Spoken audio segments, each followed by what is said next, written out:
Okay guys, so this is a close-up look at the £10 budget action camera. Strange one, this one, as it says law enforcement. It looks almost like a police kind of body cam. I thought they'd sent me the wrong one, but then I look on the box and I can see that it does have cycling, obviously outdoor sports, and on the other side we've got a couple other pictures as well, like for example motorcycling. So it is an action camera. It did cost £10 and it will no doubt be complete junk, but we'll have a little look at it anyway. So it does come in this little box. We'll take out our camera. It comes in a little kind of plastic sleeve. The only accessory we get with this one is a kind of brief user manual and a charging cable, so nothing to get excited about with that. So let's have a quick look at this little camera then. So HD 1080p, it says on the screen here. This is as light as a box of matches, guys. It really is extremely light. Yeah, it feels as cheap as it was. So on the side here we've got our audio recording if we want to do that. We've got our menu button, our kind of screen switch off button. We've got room for our SD card. The reason why I don't have an SD card in there is because as soon as I switch it on with an SD card, it automatically starts recording, which is strange. Up here we've got our photo or video recording switch, on off button, up down button, and a couple other buttons there. So our camera is actually on a little wheel here, so you can actually spin your camera around. Yeah, very exciting. On the back we've got this kind of like little clasp, so if we wanted to put, I suppose, pin it on our jumper, jacket, whatever. We've also got our kind of 510 there, so when we are screwing this onto like a handlebar mount, it will be kind of flat like that, so we would have to adjust the camera to be aiming straight out, rather than kind of upright and then pointing out the way, which is not a massive problem. We'll give it a go. So let's switch this on then. Yeah, it's telling me I've got no card because it's tried to start recording, which is obviously not what I wanted it to do. So yeah, let's just pin that down. You can see we've got our little screen, we've got some information going around there. If we adjust our camera to faces, it is upside down, so if we push this little camera button down here, it will kind of flip it round for us. So that's a nice little feature, I guess. If we spin it back round, we can then kind of flip it back round again. So depending on what way you're doing it, if you're doing it as like in a selfie mode, you can make sure you're not upside down on the screen. So if we push our menu button, we can see some of the menus that we get here. You can see the screen is very kind of basic. We push our power button to access these menus. So resolution, we can do 1080p or 720. We've got image quality, which is what, 1, 2 or 3 megapixel. I'm assuming we'll set it to 3. I'm not going to go through them all, but we've got loop photography, white balance, EV, motion detection, audio, date stamp, beep sound, time setting, auto power, auto screen, quick resolution switching, whatever that is. We've got volume, and yeah, we've got some different options in there. So yeah, let's just come back out of that. But yeah, this little camera cost £10, and it's feels every bit as much as the price tag shows. But yeah, it's let me put that on myself. I don't know if you can see that, that's me. So obviously I'll push it there so I'm round the right way. Hello. Yeah, guys, let's hook it up to the bike and give it a go. Okay guys, so we're going to start off by just putting the camera on our little stand here. Now you can see that it's kind of at a slant, but we can actually adjust the camera itself to be relatively straight. So we'll do that, and if we turn it on, it should automatically start recording, and it has. So let's have a little cycle with it on camera mode.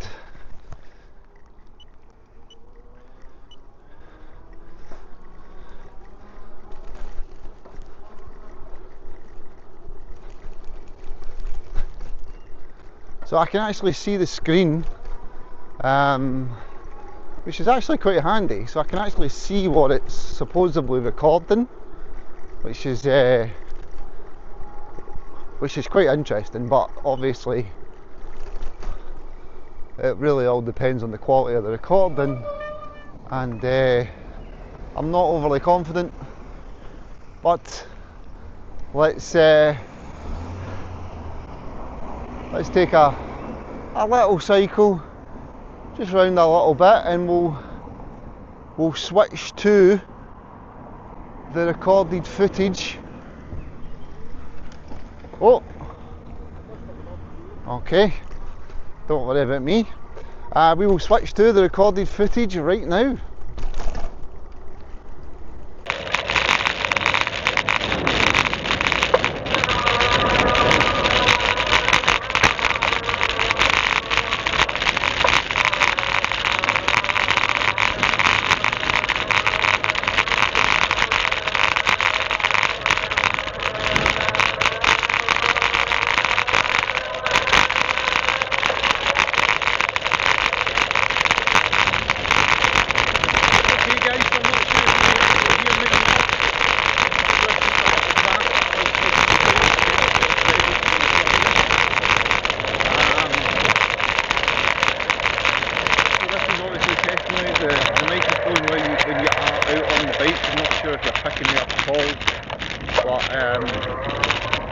Yeah, I'm going to test out the stabilisation in a second.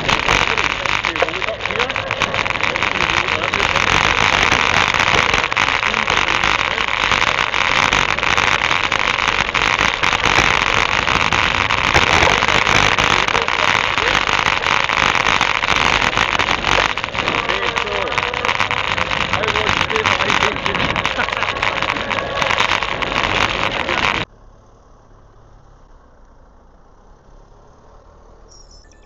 Okay, so I'm assuming you have to turn it off in order to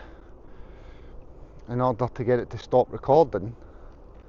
So yeah, so what we're going to do now is we're going to use this clasp, and we're going to pin it on my jacket, and then we'll give it a go. So we're going to switch it back on to start another recording.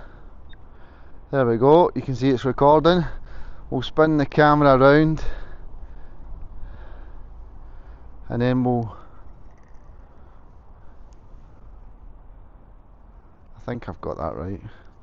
We'll pin it on my jacket, and we'll see how that does.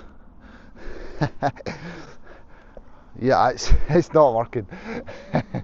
It's my jacket's opened up and you're just getting a lower view. What I'll do is I'll pin it on my t-shirt and see if that works any better. So let me just take that off my jacket, and we'll pin it here.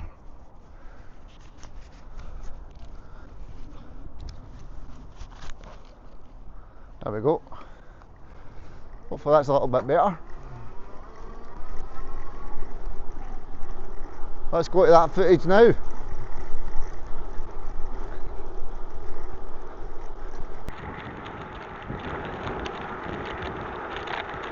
Okay guys, so you're now pinned to my t-shirt, so hopefully you're getting a little bit better sound because you're very close to my mouth.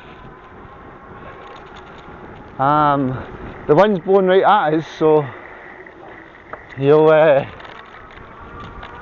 probably be hearing that. There's no real wind noise or anything, wind noise reduction or anything like that.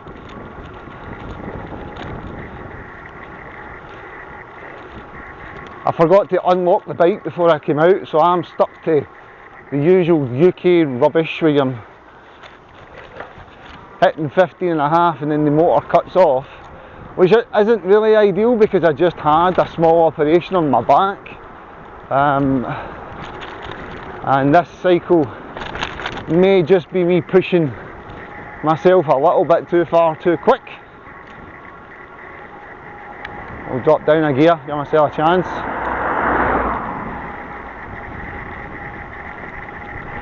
Big bus coming right towards me. Jeez, oh, never gave me much room. You know, He done that just to avoid a speed bump. If he'd slow down and just go over the speed bump like everybody else, I wouldn't have just about ate his bumper.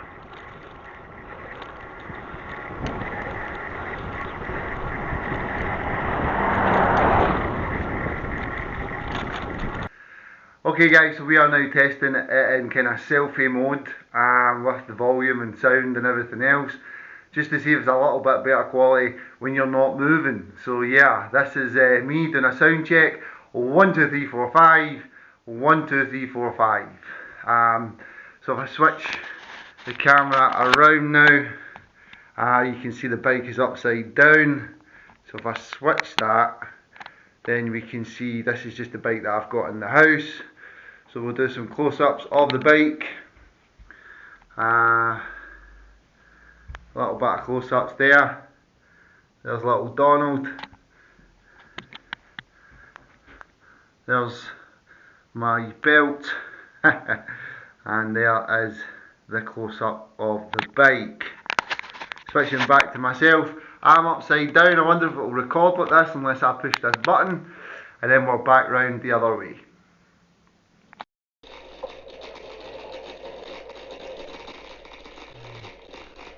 Oh dear.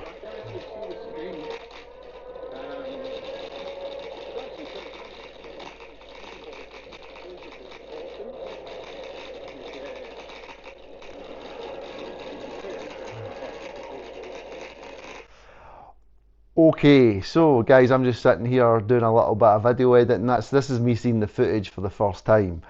The sound quality is diabolical, as you obviously have already witnessed. So yeah, this is a big fat dud. So guys, I have actually been playing about with it a little bit more. I have worked out how to turn the camera on without it starting recording straight away. So you can actually do that. There's just a little switch at the side here. It shows you camera and it shows you a little kind of disc. That's what that was for. So in the close-ups you probably saw that. So you can, as you can see, it is on now. The memory card is in there and it's not automatically recording. So yeah, I'm going to edit this video and put it all together, but it is an absolute dud. It is very much the £10 camera. It is basically as light as a box of matches. The quality of the footage, you know, for a £10 camera, the picture quality is well, I mean, it's there, isn't it? It's not just completely fuzzy, but the sound is diabolical. Which is obviously a big problem if you're doing a lot of cycling and you want to talk. There's no way of connecting a microphone to it, so it is what it is. So yeah, guys, to be honest, I thought it would be. This was more of a kind of comedic value video. I just wanted to test it out. How bad can a £10 camera be? And now I know how bad it can be. So yeah, if you are thinking about maybe picking up a cheap camera for yourself to maybe do some cycling videos, this is not the one to get. If you are thinking, you know, maybe even if you were going to get your kids something, or you know, something that they can play about with and do some shots or some jumps or whatever, and you were thinking, you know, a cheap budget camera, they would lose interest in this. Once they put it, you know, they'd get better footage with their mobile phone. If they've got a mobile phone. If they don't, they would just lose interest. It is just not functioning the way anybody would put up with this. So yeah, an absolute dud. So yeah, it definitely gets a thumbs down. I did switch it over to some still photos, so I took some still photos. I'll show you them just now, if I have remembered to edit them. And you can see even the still photos are just not really worth the time of day. So yeah, I will, if you do like it, I will pop a link to the camera in the description where I got mine from. It is supposed to be 1080p HD quality. It certainly is not. Budget cycling camera episode 2 has ended with a big fat dud. But yeah, let's see what episode 3 brings. Guys, I hope you've enjoyed the video. Take care. Thanks for watching. Like and subscribe. Please comment below if you have anything to ask about this camera, or if you just want to tell me whether or not you think it actually works to an acceptable level. But yeah, I'll see you on the next one. Take care and ride safe.